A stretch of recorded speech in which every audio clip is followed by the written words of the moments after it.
Hello, I am Amaanie HAKIM. I am heading innovation for the IDEMIA group. Biometric data is the measurement of the living. It can be iris, facial recognition, or fingerprints, for instance. The idea behind every biometric system is to try to minimize the data we store, because it is highly sensitive and highly personal. One key principle, for instance, is that instead of taking the picture of a fingerprint, for instance, and storing it, we transform it into what we call the biometric template. It's a mathematical representation generated by our algorithms. In some use cases, you only need to store this biometric template. For instance, if you want to unlock your smartphone, the data is on your phone and you only have the biometric template.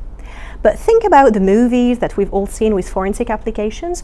When a fingerprint is found on a crime scene, we compare it against a central database, and you always have an expert who needs to compare the match and to double check it manually. In that case, you do need to have the reference image itself and not only the template.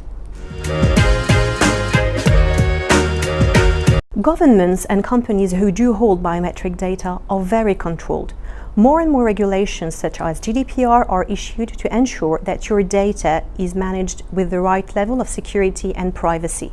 This means that you can have the right to delete it, access it, revoke it. Last but not least, the data is usually stored only during the necessary duration for the service to be operated.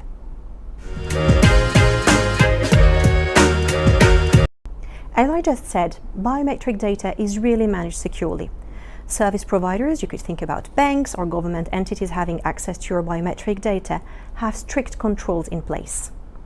For instance, when your biometric data is embedded into your ID document, whether your ID card or your passport, the chip used to store it is certified under the most stringent schemes.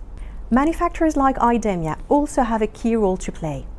First, by minimizing the data stored into the biometric system, as I mentioned earlier, but also by always investing into developing new solutions built with privacy by design. For example, you could think about having your biometric data encrypted with a key that only you have, so that any theft of a central database would be useless. We all as users can also fight against theft. Just as we wouldn't buy online a website which is not secure, we can also think about who we are giving our biometric data to and why.